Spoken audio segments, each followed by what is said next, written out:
which is maybe I'm exposing them, and maybe this podcast will be the defining thing that puts some laws into action. Maybe I just figured it out. Maybe I just saved trillions of dollars. No, I don't think they care. I don't think they care. Hey everyone, this is Million Dollar Moments with Logan and Bijou. It's the show for entrepreneurs to get wisdom, advice, and inspiration. Thanks for joining us. Logan's very excited about the football game right now that's going on as we speak. It's closing. It's the I thought last they little were. bit. I thought they were tied. They were tied. They scored 3 points, but Chiefs got the ball. It's 32-39, 32-29. Ugh. And the Bills don't have a timeout. They should have waited. Terrible. Well, anyway, how many millions of dollars you think was just lost? I don't know. It's hard to know. It's hard to say as far as like betting goes, or just in general. Yeah. Betting. Gambling. It's interesting. Do you know how odds are set? Odds are set not by which team they think is actually going to win, but more who they think people are going to bet on. So when they start talking about odds, and you start talking about Vegas odds, and you start talking about who's gonna who's favored to win and who's favored to lose, it really isn't who has the best chance of winning. It's who do they think people are going to bet on. You can't come into the show. That's interesting. I put them away. Okay. So it does. It's basically a favoritism. It's a favoritism poll. So in that system, you could very easily rig it. Then, I mean, that's why. Yeah, the whole thing is rigged. I mean, like gambling in general is rigged. But yes, like casinos cheat all the time. Like everybody, they all cheat. Because you could just make it a popularity contest, like, oh, everyone loves this team or whatever. Exactly. And then, look, so which is maybe I'm exposing them, and maybe this podcast will be the defining thing that puts some laws into action. Maybe I just figured it out. Maybe I just saved trillions of dollars. No, I don't think they care. I don't think they care. No. Well, yeah, everyone, thanks for joining us today. We are going to talk about something that's near and dear to me for the last decade or so of my life. Mostly revolving questions around my coffee journey. So I've had a coffee company the last 12 years officially when we formed our LLC paperwork, and started with a popcorn popper in my college dorm room. Oh, I didn't realize it was from college days. I thought it started in Federal Way.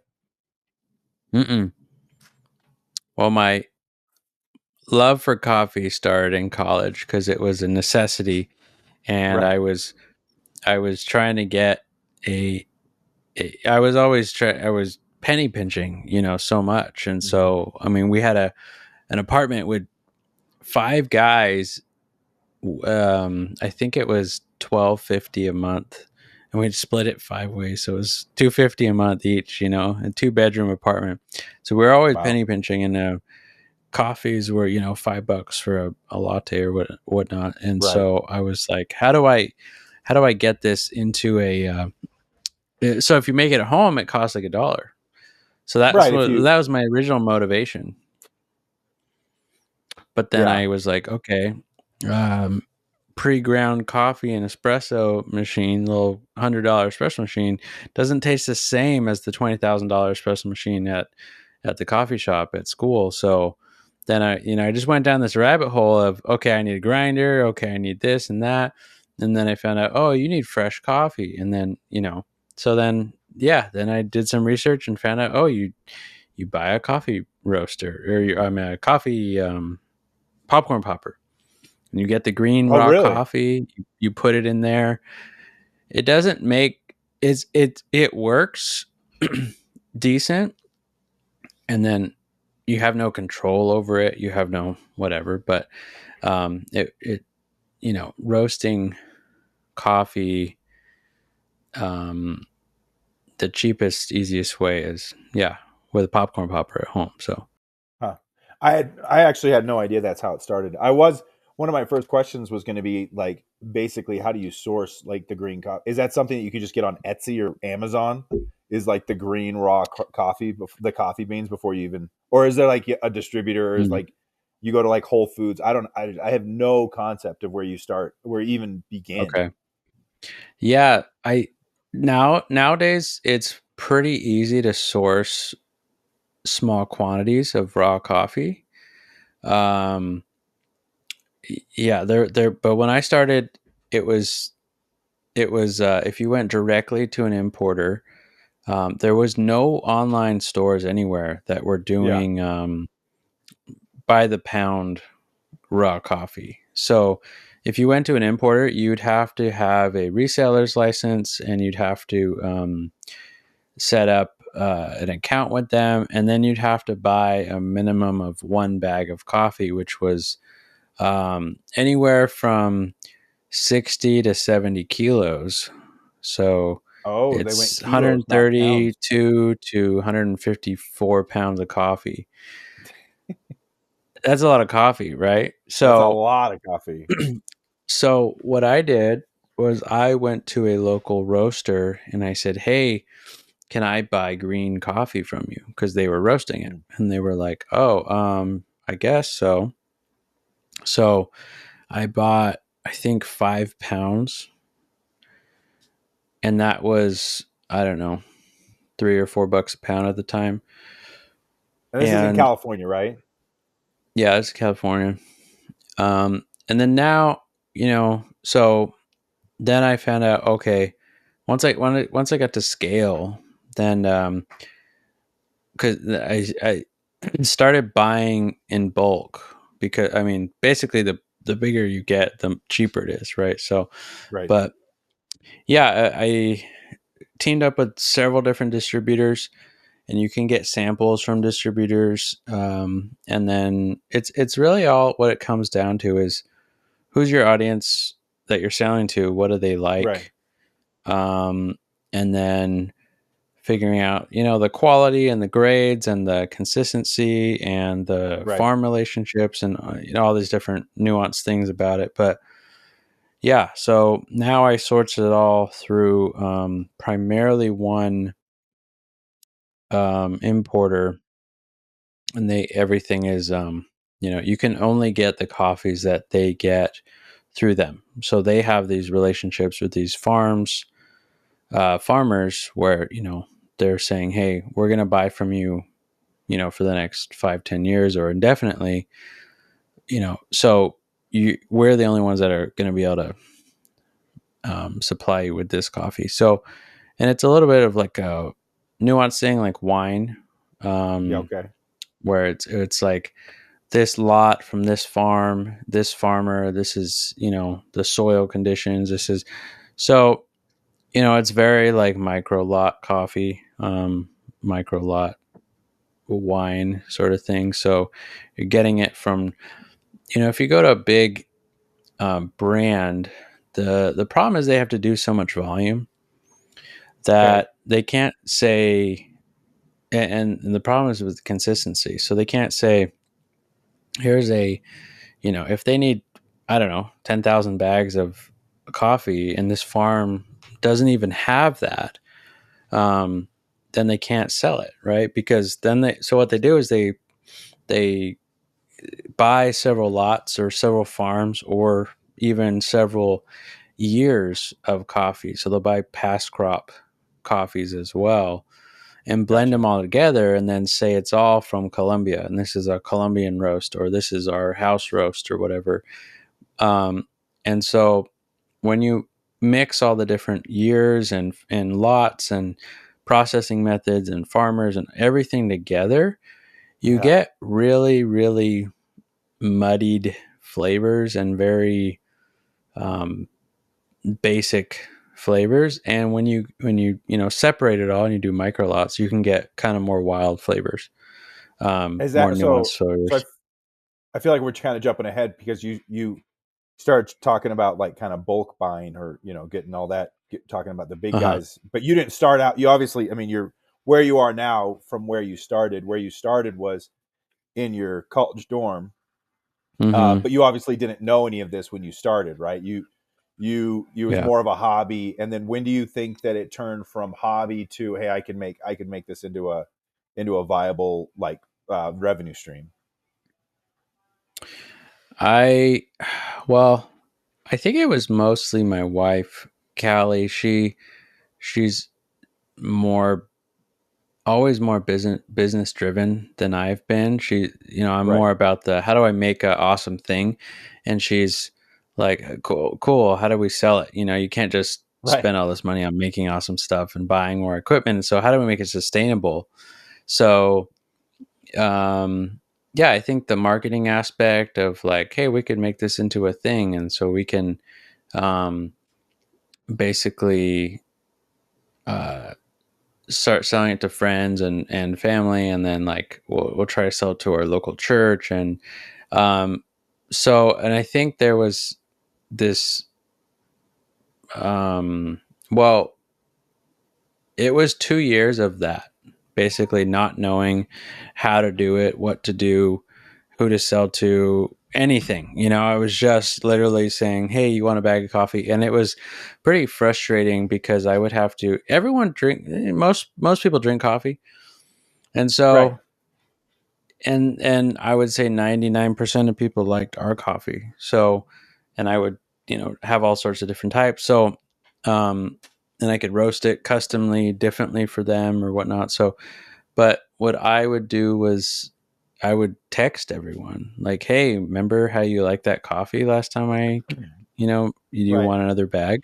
But this was every 2 or 3 weeks, every month. It was like, why don't I just get you like on a reoccurring thing, But I wasn't set up for right. that. I didn't realize subscriptions were a thing. Subscription world was super new actually, so it wasn't even really a thought. But And um, you were yeah, roasting. You were doing like bouquet, boutique type boutique. roasting where you were doing small boutique roasting, like where you were doing the Yeah, actual roasting. I You borrowed some money personally, from a friend and bought a roaster that roasted a full pound at a time, which is the super small, but that it was commercial, so you could do back to back roasting, and but every single bag was a separate roast. That's how micro roasting it was, But how do that you? was a step up from the popcorn Yeah, popper because the popcorn popper would do 3 or 4 ounces right, at a time. So you'd have to do 4 batches for one bag of coffee, and you have to wait like half an hour for it to cool down in between. Otherwise, you'd overheat the motor. And so I went through a dozen popcorn poppers before I, upgraded. So yeah, yeah. So you went from popcorn maker to a pound at a time, and then yep, was there a transition from that small batch? Did you stay kind of the artisan type roaster, or how did you go from small batch, like you said, where you were texting people, to doing kind of more larger yeah. quantities? I was determined to scale as much as I could without debt and without, it's if you have access to capital, it's very easy to spend it. It's really hard to get it, and really hard to make it. Really, you know, but really easy to spend it. So I was not a huge fan of debt, and so I didn't want to buy a big roaster until I had the sales and sort of like outgrow what I was doing. So eventually, we got a warehouse, and the number of clients, it didn't make any sense to do um, small batches or as small of batches. So then I moved up to another roaster that did 5 pounds at a time, and then 10 pounds at a time, and then so and then I had contracts with roasters where if I had a huge order of 200 pounds or something, it didn't make sense for me to roast 10-pound batches. It made sense for them to roast it in like 50-pound batches or something, and I would pay them a fee. So, yeah, all of that I kind of figured out as I went. just out of necessity, instead of saying, oh, Gotcha. because the other problem is, let's say you have a huge roaster, 20-pound minimum roaster, Mm-hmm. and like a 40-pound max. What if you only have 10 or 15 pounds that you have to roast? You have a Right. minimum. So there's problems with scaling too fast on that side of things. So they need two different roasters and two different gas lines and exhaust tubes and all sorts of stuff. So yeah. So you said that you started kind of help having the suppliers help you with roasting. So as a Mm-hmm. complete novice, someone who doesn't know anything about that, is there recipes, or how do you have quality control and maintain your quality that you want, or the consistency that you want Yeah. So, when um, other people are doing it for you? yeah, luckily the roasters have software profiling built into them. So what I would do is I would create my profiles that I would like, and then I would send Okay. it to them, and so they would basically replicate it. So, you know, I Oh, cool. know what's interesting about coffee is, when you're doing micro lots, um, it's very dependent on, like, you could have a profile, but then you roast it, and the next week, let's just say the humidity level that the coffee is stored at, let's say, I don't know, there was a storm or it rained for a week, it's going to change the profile. So, to be exactly tasting like it did the week before. So, you tend to change your roast of your profile of a Okay. specific coffee over time as the coffee ages and the weather changes and this and that. So you try to control as much as you can, but and then also, because coffee is a organic substance and it's not a commodity, right? It's a every Right. single bean is technically different. So the flavors and this and that are, sort of dependent on not just how you roast it, but the actual batch. So you could, cup two different coffees or two different um, bits of coffee from the same roast, and they might taste a little bit different because they are different chemically, So yeah, there's Right. there's a lot of different nuances, but So that what? was the main thing. Yeah. Hmm. So you were able to scale it basically to where you were doing. You said how big of batches were you doing at like how big of batches have you done? What's the biggest batch you've done? Yeah. So the roaster that I have, it only ever did 10 pounds per batch. So I could do 30 to 40 pounds an hour, and what that, Oh wow. what that worked out to was, if I'm making $10 a pound, let's just say, of profit, then, it's $400 an hour. And the cool thing about what I had built into it is, like, let's say that, I have double the amount to roast. Well, you can just get a bigger roaster. And now I'm doing the same hour, but now I can roast 80 pounds an hour. So now I'm roasting $800 an hour. Obviously, there's a little bit more operating costs and overhead, but the time, the labor factor could scale with it. So, Right. Right. That's awesome. So once you got to that stage, kind of where did you go from there? Did you stay just kind of grassroots, or how did you kind of expand? And then also, I mean, I think it's important yeah. to say, what was your, did you have a marketing strategy? Did you have like, did you come up with a name that like grabbed people's attention? Like, how did you kind of go from kind of a Hmm. boutique artisan, and how did you grow it? Yeah. It was always word of mouth. It was always, it's pretty easy to give coffee away. Everyone loves it. So, there was a Right. lot of that.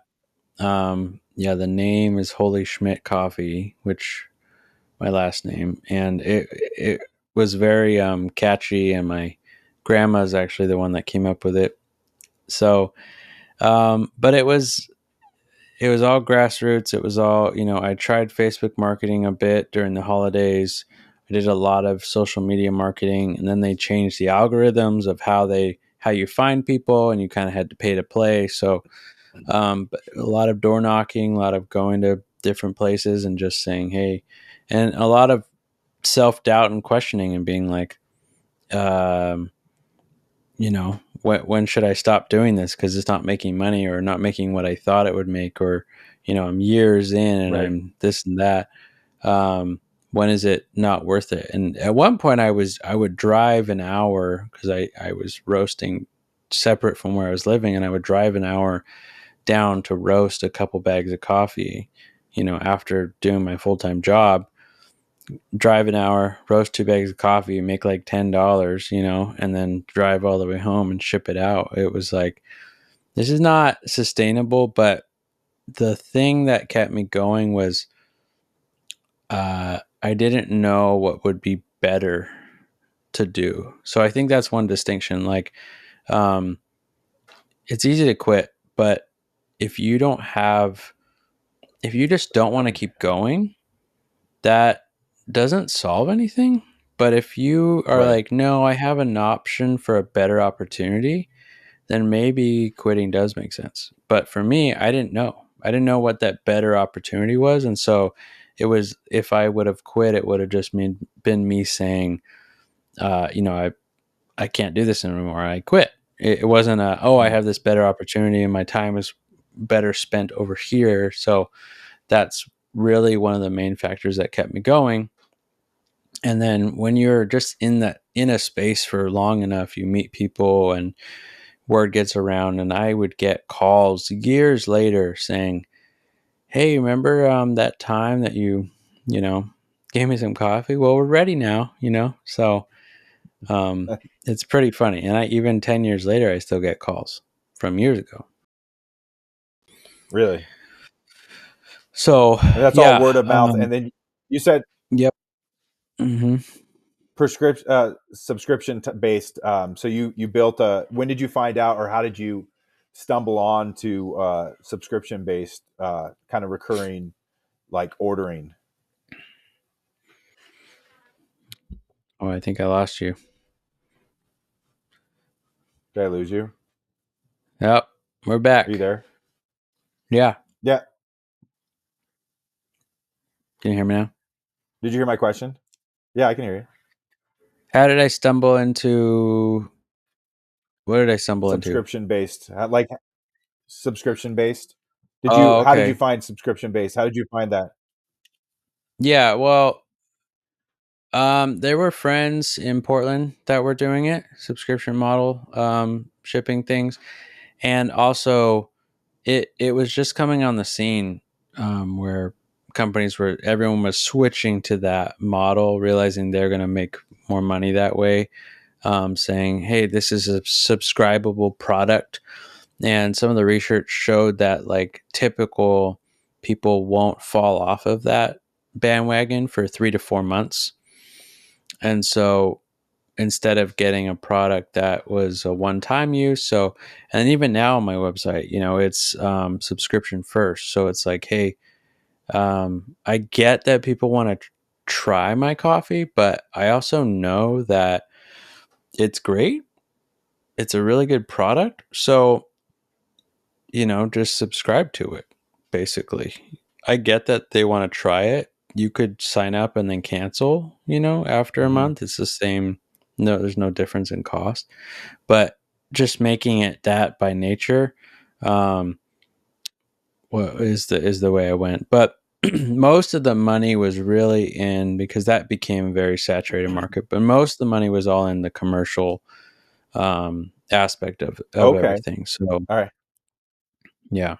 So figuring out your target market was something that took us, I don't know, 6 years to figure out.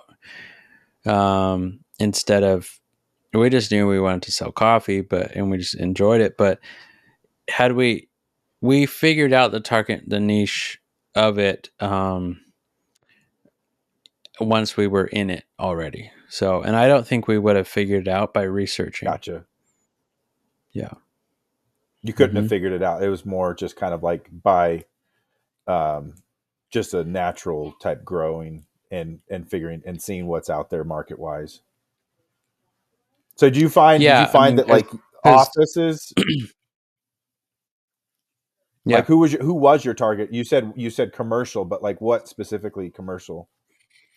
yeah, there were so many offices in our area that were using really, really crap coffee, and so Okay. nobody had really stepped in and said, um, "Let's let's get some better coffee in here," and basically the coffee pots they'd make them, but they would just sit there and they would just throw them away at the end of Mm-hmm. the day because no one was drinking the crap coffee. So Um, but we fell into it because, and the other thing was the contracts that people had. So people had these contracts to have um, their coffee machinery provided by the company selling them the coffee. And so it was free machinery, but you had to order a minimum amount of coffee. And we went in and we said, "Hey, we'll give you the coffee equipment at our discounted rate. You have to buy it, but we'll sell you coffee at a cheaper price than you're getting." So what they would do is they would sell you crap coffee for $18 a pound, and they'd make $10 a pound on the coffee. And so over time, it would more than pay for the equipment costs. And then Right. people felt like they were locked into this contract because they're like, "Oh, well, my equipment's included." And I came along and said, "Hey, what if you buy the equipment?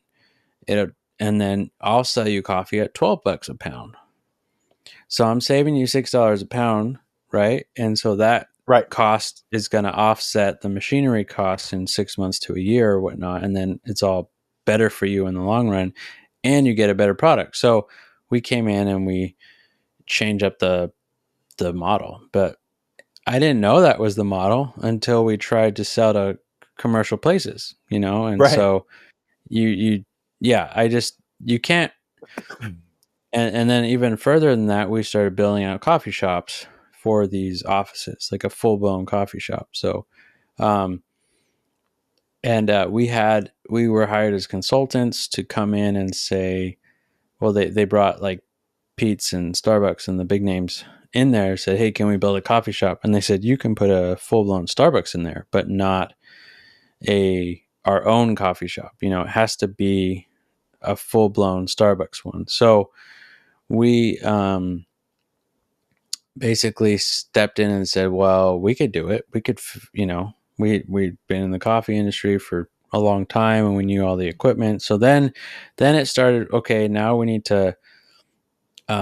Now we're a design firm, and so then we would meet with You architects morphed and into a we would, design. Yeah.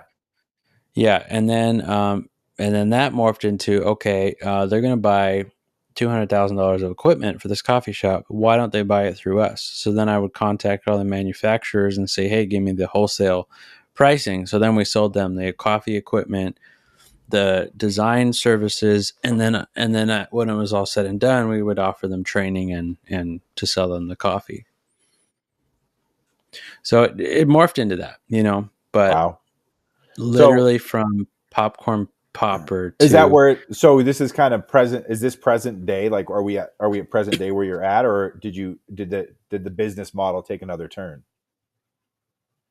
yeah, so that was the business model. Super excited. We had a huge contract lined up for a large client, like a 5 year, $500,000 contract. And then 3 months later, COVID hit.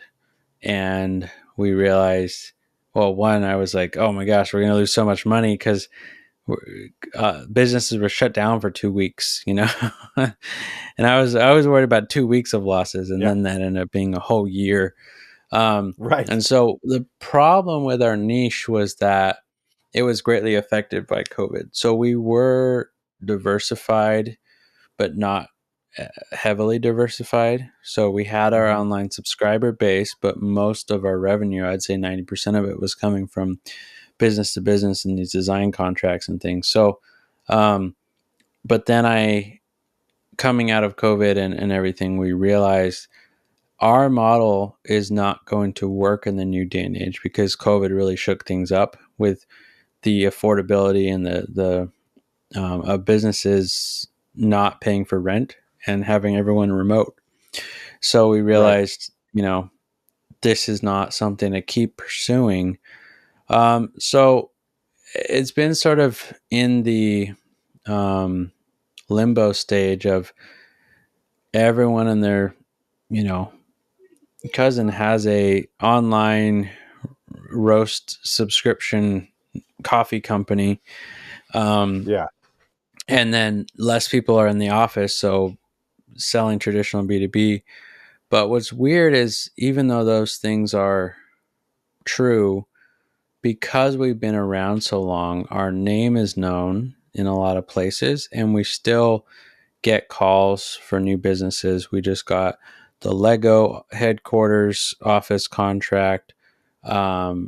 Next week, we're signing up for 2 restaurants. They called us because they had an employee that worked at one of our cafes and they told us about us. So it's still ultimately, I'm not paying for marketing at all. And it's still ultimately, flowing through the relationships that we've word had. of And mouth. Yeah. So I think it's morphing, and I'm trying to make it as much of a passive company as possible at this point, but still allowing the, ebbs and flows of life. And I think I'm patient with it. At times I'm not, but there's a number of reasons why keeping it open makes a lot of sense, because we can still potentially get design contracts, and probably a couple of times a year we get calls from people saying, hey, they want to open a coffee shop, can they hire us? And so those are great contracts to have, and they cost me nothing because everything's in my brain. I've already spent all the time and money and research, so it's easy to just say, yeah, I have it all in my brain. So I know consulting is kind of fun in that sense, but to get to that place to be a consultant is pretty challenging. The amount of work you have to go A lot through, of blood, sweat, and tears to get there. Yeah. So, you can't just be a consultant right off the bat. I think you got to, like you and concrete, right? I mean, right. There's so many nuances, and it still cracks. Yeah, it still cracks. What do you think for you? You said it was kind of, you're trying to build it to be a little more passive, but like, obviously this has kind of been an organic journey for you, out of love of coffee and then just learning kind of the business side of it. First learning the roasting side of it, and then learning the business side of it, and then learning, having to do marketing and all this other word of mouth stuff. But kind of like, did you ever have like an end goal, like some like audacious idea of where you wanted to be, or was it just kind of next step, next step, next step? Yeah, the end goal was to basically just scale and be where my importer is at. My importer has 20 locations. So they started importing coffee. Then they went to one of their roasters went out of business. So as payment, they got a roaster from them. So then they started roasting coffee, but then they were like, well, we don't want to compete with our roasters that we sell to. So they had to like kind of make their own blends and not compete in the same way. And then they said, well, we need to start cafes because those need to finance the sale or the purchasing of the green coffee shipments, because the coffee containers that they get are 40,000 pounds per container. So 40,000 times, let's just say $3 a pound, right? Anywhere from 3 to 6 to $7 a pound. It's hundreds of thousands of dollars that they got to sit on for a long time. So the idea was like, yeah, let's get to that level at some point. They've had a lot different journey than we have, a lot of capital, and I'm not sure how much the owner still retains.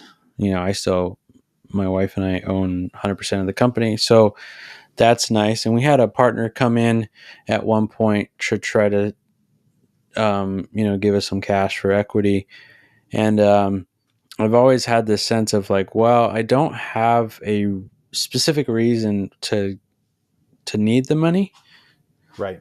and so I'm not going to say yes to that. So, but so what was the question? I think I got off track there. You're good. You're good. I was kind of like, what was the?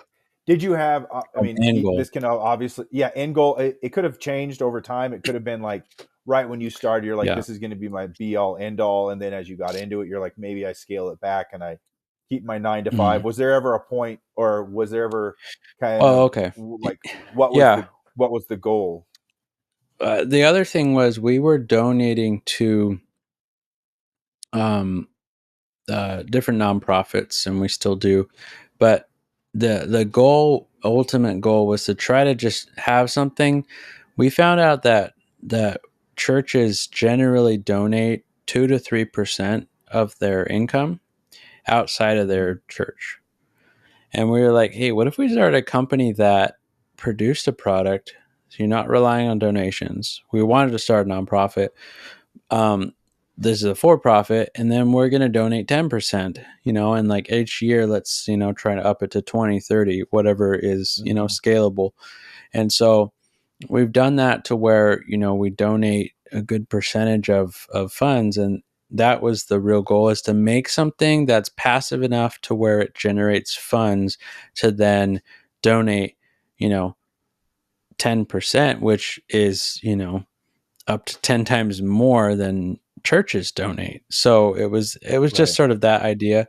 That was the end goal in that sense. The other end goal would be, to have it be this massive thing that's my full-time job. But after being in it for a decade, I had these realizations of like, oh, this is what I would have done different. And this is really a stepping stone, a learning exercise. And seeing that I didn't want to be known as the coffee guy forever.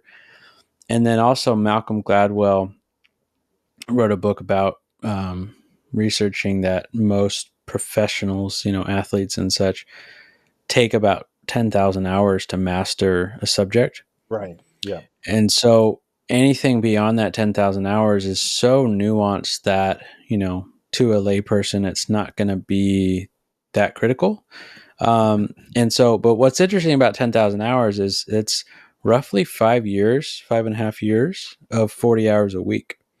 So after 5, 6 years of a career, of a job, you've Mhm. essentially mastered it, probably to a point where anything beyond it is not going to be that much more of a difference to maybe your audience or whatnot. And Hmm. so you're able to become a master in something every 5 to 6 years. And so why not move on to the next thing? And so that was my next thing, was like, okay, I've been in this 10 years. I got to the point where I could taste coffees blind, not knowing where it was from. I could tell you the processing, the region, and probably the elevation of the coffee, just by tasting it, and it was Yeah. like, okay, I know too much, sort of thing. I've Like mastered it. nobody Yeah. wants to, Yeah. yeah, nobody wants to talk about this part of coffee, so it's not effective. And let's take all these things I learned though and use them as transferable skills to the next thing and Okay. master another thing. So Gotcha. that, I think that's where I ended up with the end goal of it. But at the same time, I have this love and desire for passive income so I can do whatever I want to do. And so keeping it as a passive company where I work on it maybe 3 hours a month, is pretty passive at this point. So Right. it's, you know, but yeah, we'll see where it goes. But that's Yeah, where that's we're at awesome. I today. mean, So, what a journey, right? Because you started by roasting coffee in a college apartment with a mm-hmm, popcorn maker, and now it's kind of the passion's not gone, but like that drive is more okay. Let's take these transferable, like what you said, transferable skills. Let's take everything I learned over the last 10, 12, 13 years, and let's mm-hmm, let's not kill it. Let's not stop doing coffee, but let's take that energy I had for coffee, take all those skills I learned and all those lessons I learned, and see about putting it towards something else as well, which is awesome. I don't think that's a very Yeah. interesting way of because there's some people who just like that becomes their business model. And how many owner operators are there out there who they're just trim carpenters, or they're just, painters or something like that, and they've already mastered it, and they don't know anything else, and they're not willing to go and learn any other new skills. Yeah. So that's really cool. It's where I've What do you think kind of come full circle to, your next coffee adventure, as far as like um kind of like the next 10 years, knowing what you know now, what the next 10 years look like, versus what you've gone through. Are you still there? yeah, hold on. Can you hear me? Yeah, I can hear you. Hello, hello. Oh, okay. Hello, I can hear you. It Yeah. says we've disabled incoming video due to poor network conditions. Your video is still being recorded. I don't know. My internet is not happy. Huh. Okay. Well, I think it's working now. Okay. Let's do that question again, and I'll just cut it, splice it. Nice. Next coffee It was just adventure. kind of like my last question for like just Yeah. coffee related. Kind of like knowing what you know now, knowing where you're going, as far as like your next opportunities and stuff, the next 10 years, kind of like as far as like not to put a bow on the coffee adventure, because I think it's going to continue regardless. But like, where do you see the next 10 years? Like, is it going to grow? Or are you going to you're going to obviously continue to do it, but it's going to, like you said, be passive. So is there a lot of business owners, they talk about, you know, 1, 5, and 10 type goals. And if this is that kind of, is this still this kind of opportunity where you see a 1, 5, and 10 year goal type thing? And we'll kind of leave it at that. But if there is one, there is one. If there's not, it's no big deal, because I think where everything you've learned, like you said, is transferable to new adventures and to new opportunities. Yeah. But just to kind of put a bow I on think, the coffee yeah, yeah. discussion. So where I've had this question for the last few years since everything kind of went downhill. What's the next step? What's the next iteration of it? And I think what I'm landing on and working toward is actually probably opposite to what people would think, or maybe what people normally do, but I'm actually trying to narrow down what I do to something ultra specific. So Okay. instead of, when I started, I was like, coffee's for everyone. I will roast you any coffee, any way you want it, any time of day, any quantity, for any price, essentially. It was Right. like, I just want to sell coffee. How do I do this sort of thing? And then over time, I slowly realized, okay, if I'm trying to make my coffee taste like somebody else's coffee because that's what they like, then just go buy that other person's coffee. There's no, why buy it Right. from me just Right. because you know me? It just doesn't make sense. So, and so what I've been trying to do is, over time, and I think I'm going to do it again, but narrow down, like, okay, I don't do dark roasts. People like them. I don't like them. And I'm not going to do them anymore. Right. I hate doing pre-ground coffee. Right. So, um, there's certain things that I've cut out to where, hey, sorry, if you like that sort of thing, then, a different brand is probably better for you. And to the point where I'm debating now a couple different things. One is, how do I debating, do I basically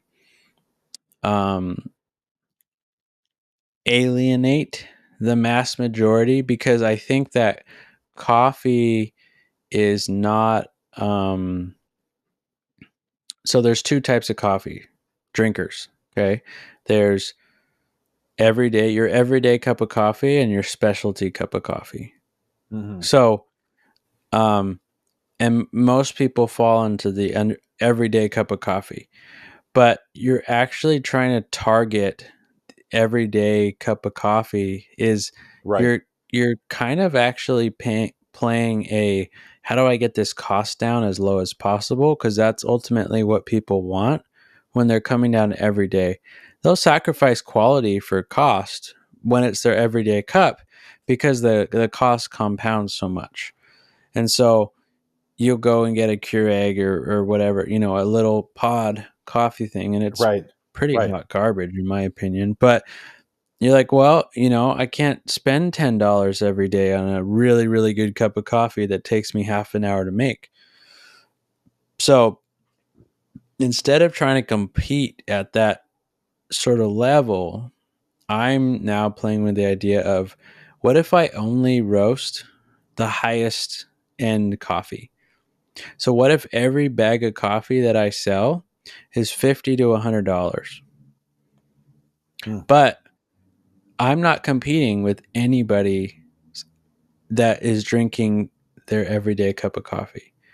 I'm now offering special coffee that I will sell to people for a gift. Oh, this guy loves coffee. What should I get him? Well, I'm not just going to get him another bag of his coffee that he drinks every day. That's not special. I'm going to get him this special $50 a pound coffee. So it's narrow. The idea is to narrow down something super specific, and I'm going to lose a lot of business doing that. But I think it's then going to be like, oh, this is the Ethiopia guy, like if you want the best Ethiopia, you have to go here, and yeah, it's expensive, but it's the best sort of thing. So it's worth it. Yeah. I think that's how I'm going to differentiate my brand in the near future. So we got a couple more steps to get there, but that's the idea. And then we'll see. I don't know. Yeah. I'd love to do that and then consult on opening coffee shops, because that knowledge is, it's hilariously underpriced. We charge 20 grand to design a coffee shop. And if you do it yourself, you will spend likely 100 to 200,000, maybe more, because of what you don't know. Codes and different things have to go into it, and the time that it's going to take to open the coffee shop means rent and labor and all of these different factors. So I think that is still a crazy valuable skill. But yeah, so those are the two iterations I think of the next 5-10 years that I'm going to push forward. That's awesome. Yeah, I'm thanks for sharing your journey. Yeah, man, of course. And to anybody that yeah, to anybody that wants to open a coffee shop, hit me up. I will give you the lowdown. But yeah, thanks for joining us today, and have a Merry Christmas. I don't know when this episode will be released, but maybe we'll release it at Christmas. I don't know. We'll see. Maybe.